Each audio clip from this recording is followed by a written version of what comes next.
ओम श्री गणेशाय नमः। दर्शक मित्रों, जय श्री राम। अक्टूबर 2025 सिंह राशि वालों के लिए कैसा रहेगा, आइए विस्तार से चर्चा करते हैं। वैदिक परामर्श ज्योतिष केंद्र के अंदर आपका हार्दिक स्वागत एवं अभिनंदन है। दर्शक मित्रों, सिंह राशि, स्वामी सूर्य सिंह राशि वाले जातक होते हैं। वो जातक अपने आप को आत्मबल से परिपूर्ण मानते हैं। उनका जीवन भी शौर्यता एवं शालीनता एवं मौज शौक से गुजारने वाले व्यक्ति होते हैं।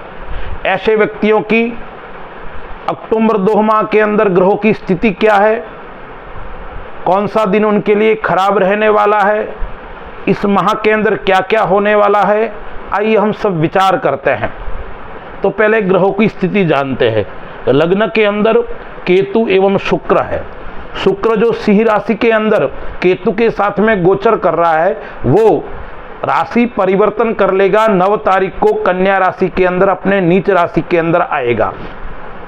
वहां पे कन्या राशि के अंदर सूर्य भी है। बुध उच्च का होकर गोचर कर रहा है, लेकिन बुध 2 तारीख को राशि परिवर्तन तुला में आ जाएगा और 24 तारीख को वो वृश्चिक राशि के अंदर आ जाएगा। सूर्य जो है वो 17 तारीख तक कन्या राशि में रहेगा और फिर वो अपनी नीच राशि तुला राशि में आ जाएगा। तुला राशि के अंदर पहले से मंगल गोचर कर रहा है, तो सूर्य की युति, मंगल की और बुध की युति कुछ दिन के लिए साथ में रहेगी। और मंगल है वो माह के अंतिम समय में 27 तारीख को वृश्चिक राशि में अपनी स्वराशि में आने वाला है। फिर 7वें घर के अंदर राहु है, 8वें घर के अंदर शनि है और आय स्थान के अंदर गुरु गोचर कर रहा है। लेकिन गुरु अतिचारी होकर कुछ समय के लिए कर्क राशि में अपनी उच्च राशि में यानी 12वें घर के अंदर आने वाला है। यह ग्रहों की स्थिति है। तो दर्शक मित्रों, सिंह राशि वालों के लिए मैं जो आपको तारीख बता रहा हूं, वो तारीख आपके लिए थोड़ी हानिकारक रहेगी। वो तारीख में आपको विशेष ध्यान रखना पड़ेगा और सचेत और सावधान रहना पड़ेगा। दर्शक मित्रों, इस अक्टूबर माह की 6, 7, 14, 15, 16, 24 एवं 25 तारीख आपके लिए हानिकारक रहेगी, आपके लिए कष्टप्रद रहेगी, नुकसान होगा आपको। इन दिनों में आप थोड़े सावधान और सचेत जरूर रहें, अन्यथा आ बैल मुझे मार, फालतू की कोई समस्या आपके गले लग सकती है। आपको उसको उलझाने में आपका समय व्यतीत करना पड़ेगा। इसलिए बंधु, जो सिंह राशि वाले हैं, सिंह लग्न वाले जातक है, उनको विशेष सावधानी पूर्वक उतावलापन इन दिनों में आपको नहीं दिखाना है। आपका उतावलापन आपको समस्या के अंदर डाल सकता है। कैसा रहेगा व्यापार की दृष्टि से? तो व्यापार की दृष्टि से मध्यम ठीक रहेगा, खराब भी नहीं कैसे, लेकिन मध्यम रहने वाला है। आपके ऊपर कार्य का दबाव रहेगा, आपके पास में काम ज़्यादा होगा, लेकिन करने का समय भी आपके पास में कम होगा। फालतू के उलझनों में आप फंसे रहोगे तो आपके स्वयं का काम आप नहीं कर पाओगे, क्योंकि आपके 10वें घर का मालिक शुक्र है, वो कहाँ बैठा हुआ है? वो शुक्र है वो लग्न के अंदर बैठा हुआ है। फिर नीच का होके धन स्थान के अंदर चला जाएगा। तो 9 तारीख तक तो ठीक है, 9 तारीख के बाद में आपको व्यापार के अंदर छोटी मोटी परेशानियों का सामना करना पड़ेगा। यदि आप नौकरी करते हैं, यदि आप किसी के वहाँ प्राइवेट सर्विस भी करते हैं या सरकारी नौकरी के अंदर है, तो क्या होगा? आपको अपने अधिकारियों के साथ में कोई बहस हो सकती है, किसी बात को लेकर उलझना पड़ सकता है, क्योंकि आपका स्वभाव उग्र रहेगा, सामने वाले का भी उग्र होगा, तो दोनों में बहस बढ़ सकती है, समस्याएं थोड़ी बढ़ सकती है। इसलिए विशेष आपको ध्यान रखना है, फालतू में उलझना नहीं है। अधिकारी है, उनसे भी आपको मधुरता पूर्वक व्यवहार करना चाहिए, बहस से आपको बचना चाहिए। व्यापार की दृष्टि से मध्यम है, इसलिए आपको क्या करना पड़ेगा? व्यापार के अंदर ध्यान देना पड़ेगा, व्यापार के अंदर परिश्रम करना पड़ेगा। परिश्रम करोगे तो कहीं न कहीं आप सफलता को लेकर ही आगे बढ़ने वाले हैं। परिवार की दृष्टि से देखते हैं तो माता पिता का स्वास्थ्य थोड़ा सी नरम गरम रहेगा। माता पिता को लेकर आप जरूर चिंतित रहेंगे और परिवार की समस्या आपके पास में आ सकती है और उस परिवार की समस्याओं के कारण आप भी चिंतित रहेंगे। परिवार में थोड़ा मतभेद रहेगा, जीवन साथी के साथ में भी थोड़ा मोटा मतभेद रहेगा, इसलिए आपको जीवन साथी के साथ में भी ध्यान रखना है। यदि आपका विवाह आदि के लिए बातचीत चल रही है तो वो बातचीत बनेगी नहीं, बिगड़ सकती है। 7वें घर के अंदर राहु बैठा हुआ है। मंगल जब वृश्चिक राशि के अंदर आ जाएगा, कब आ रहा है तो 27 तारीख को अंतिम समय में आ रहा है, तो केवल 3-4 दिन आपको कोई वैवाहिक मांगलिक शुभ समाचार मिल सकते हैं। अन्यथा आपके इस माह के अंदर विवाह के अंदर रुकावट आना, संबंध होने में देरी होना, उस प्रकार की समस्या का सामना आपको करना पड़ेगा। संतान भाव से कैसा रहेगा? क्योंकि गुरु है, वो गुरु 7वें घर को देख रहा है, पंचम स्थान को देख रहा है। कब तक देख रहा है? 18 तारीख तक पंचम स्थान को देख रहा है। तो 18 तारीख आपसे संतान से आपको लाभ होगा, संतान आपके कहे अनुसार चलेगी और संतान के विशेष कार्य का अनुभव आपके लिए भी काम आएगा और हो सकता है संतान के शुभ समाचार आपको प्राप्त हो। आपके संतान का यदि विवाह नहीं हो रहा है तो भी उसकी खुशखबरी आपको मिल सकती है। आपके घर के अंदर नए व्यक्ति का आगमन, पोता पोती ऐसे व्यक्ति का आगमन भी यानी उनका जन्म होना, ऐसा भी हो सकता है। यानी संतान पक्ष से 18 तारीख तक तो लाभ रहेगा, 18 तारीख के बाद में मध्यम फल देने वाला यह समय आपको रहेगा। गुरु 18 तारीख को उच्च का होके 12वें घर के अंदर जा रहा है, फिर 6ठे घर के अंदर दृष्टि डाल रहा है। तो 18 तारीख के बाद में यदि आप विदेश संबंधी कार्य करते हैं, यदि आप विदेश संबंधी कोई काम आयात और निर्यात का काम करते हो तो क्या होगा? आपको इसके अंदर सफलता मिलने की 100% संभावना है।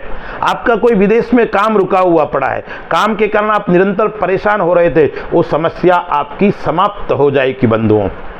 लेकिन एक बात का आपको और ध्यान रखना है, शत्रु आपको परेशान कर सकते हैं, शत्रु निरंतर आपको कोई न कोई समस्या के अंदर डाल सकते हैं, इसलिए शत्रुओं से आपको सावधान रहने की आवश्यकता रहेगी।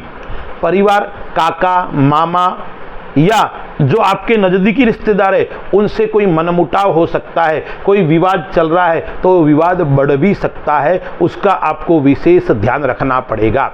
स्वास्थ्य की दृष्टि से देखते हैं तो स्वास्थ्य की दृष्टि से सिंह राशि वालों के लिए बड़ी समस्या नहीं है, लेकिन आंखों में जलन, नेत्र संबंधी रोग आपको परेशान कर सकता है।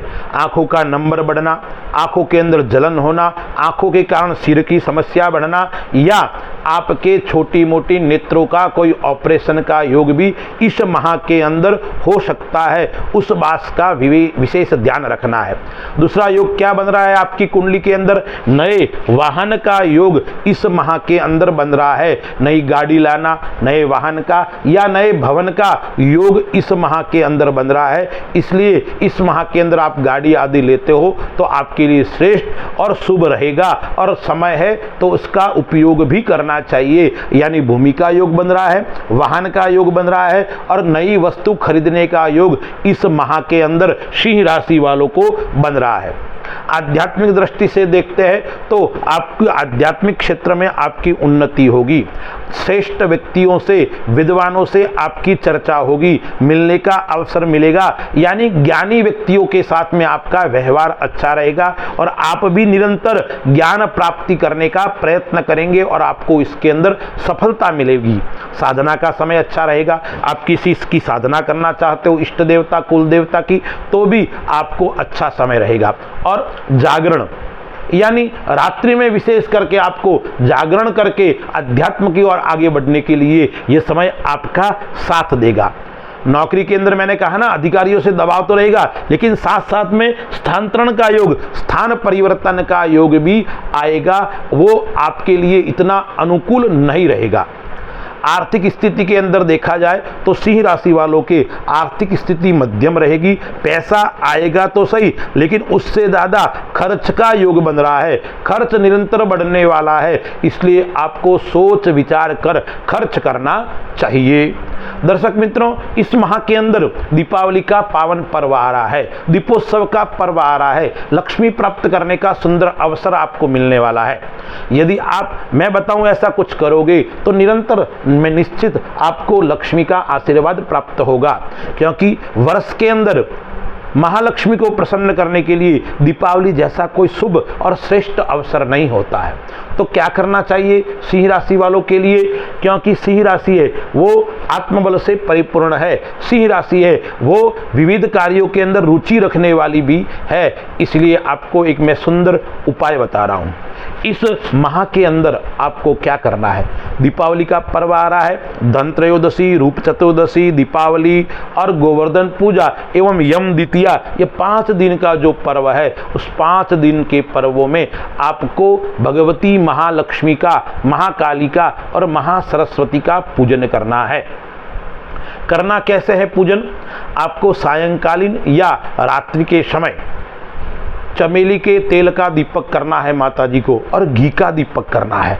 और आपके पास में यदि कौड़ी आती है ना, कौड़ी हो या सुदर्शन चक्र जो आते हैं, गोमती चक्र जिसको बोलते हैं, वो गोमती चक्र आपको 7 लेने हैं, 7 कौड़ी लेने हैं। और रात्रि के समय में श्री सूक्त एवं या ओम महालक्ष्मी नमः उस मंत्रों का जाप करते हुए उनको स्नान करवाना है। फिर उनके ऊपर चंदन कुमकुम से तिलक आदि करके एक अक्षत की कटोरी, चावल की कटोरी या प्लेट में रख के उसको उसके अंदर रखना है। और उसके बाद में महालक्ष्मी के सामने बैठकर, यानी भगवान के सामने बैठकर आपको निरंतर क्या करना है? रात्रि के समय राम रक्षा स्तोत्र का पाठ करना है। और साथ में क्या करना है? किसी भी लक्ष्मी के स्तोत्र का पाठ करना है। आप यह करोगे तो आपके जीवन के अंदर धन की वर्षा होगी, आपके जीवन के अंदर समृद्धि की प्राप्ति होगी और आपको सुख और मनोकामना परिपूर्ण होगा। यह तो मैंने दीपावली का उपाय बताया। अब आपको ग्रह का उपाय कैसे करना है? तो ग्रह के उपाय के अंदर इस माह के अंदर आपको 2-3 चीज का विशेष ध्यान रखना है और उपाय यह करना है। पहले तो आपको सूर्य भगवान को प्रतिदिन जल चढ़ाना है और शनिवार के दिन भगवान शनि के मंदिर में जाकर, क्योंकि शनि आपके 8वां है, शनि की पनौती भी चल रही है, तो शनिवार के दिन शनि मंदिर में जाकर ओम सम शनिश्चराय नमः इस मंत्र का 108 बार आपको जाप करना है। और साथ में क्या करना है? शनि के मंदिर में जाकर काले उड़द आपको भगवान शनि को अर्पण करना है। और साथ में वहीं बैठकर आपको शनि चालीसा का पाठ करो या शनि स्तोत्र का पाठ करो या ओम सम शनिश्चराय नमः इसकी 108 बार जाप करोगे तो आपको सभी समस्या से आप मुक्त होकर आगे बढ़ोगे। जय श्री राम। अस्तु।